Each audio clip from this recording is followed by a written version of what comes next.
क्या अफजल गुरु की फांसी के फैसले ने कश्मीर की राजनीति में एक नया मोड़ दिया है? जम्मू कश्मीर के पूर्व मुख्यमंत्री उमर अब्दुल्ला के हालिया बयान ने इस पुरानी बहस को एक बार फिर से हवा दे दी है और अब यह सवाल उठ रहा है कि क्या यह सिर्फ एक चुनावी चाल है या सच में उनके विचारों की सच्चाई।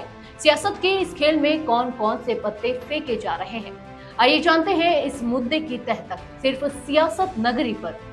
जम्मू कश्मीर के पूर्व मुख्यमंत्री और नेशनल कॉन्फ्रेंस के उपाध्यक्ष उमर अब्दुल्ला ने हाल ही में एक बयान देकर राजनीतिक गलियारों में तूफान खड़ा कर दिया है।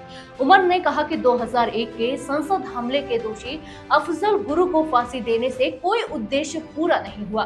उन्होंने जोर देकर कहा कि अगर उस समय जम्मू कश्मीर सरकार को इस फैसले पर हस्ताक्षर करने का अधिकार होता तो वह इसे रोक देते। उमर का बयान ऐसे समय में आया है जब जम्मू कश्मीर में चुनावी माहौल गर्म है।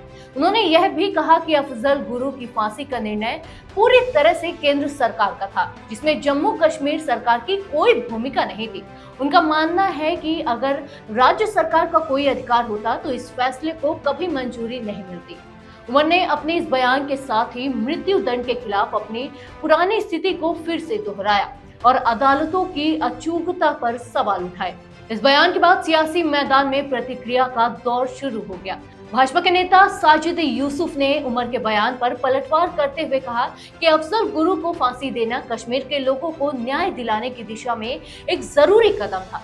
उन्होंने उमर अब्दुल्ला पर निशाना साधते हुए कहा कि यह बयान सिर्फ राजनीतिक फायदे के लिए दिया गया है और इसमें राज्य की जनता के असली मुद्दों को दरकिनार किया जा रहा है। दूसरी ओर उमर अब्दुल्ला के सहयोगी कांग्रेस पार्टी ने इस बयान से अपने आप को अलग कर लिया।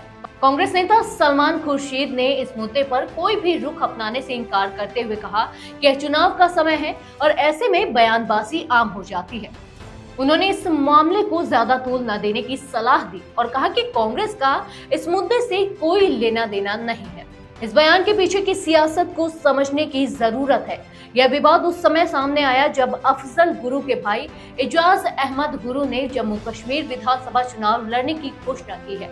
अनुच्छेद 370 के निरस्त होने के बाद यह पहला चुनाव है और उमर अब्दुल्ला का बयान चुनावी रणनीति का हिस्सा हो सकता है। सवाल यह है कि क्या यह बयान उनके राजनीतिक भविष्य को संवारने में मदद करेगा या फिर यह उनके खिलाफ जाएगा। सियासत के इस खेल में कौन कितना बाजीगर है यह तो वक्त ही बताएगा, लेकिन एक बात साफ है कि उमर अब्दुल्ला का यह बयान चुनावी समर में एक नई चिंगारी जरूर छोड़ गया है।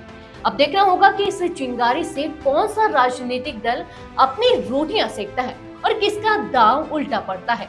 इस मुद्दे पर आपकी क्या राय है, हमें कमेंट्स में जरूर बताएं और जुड़े रहिए सियासत नगरी के साथ, जहां सियासत के हर पहलू पर हम नजर रखते हैं।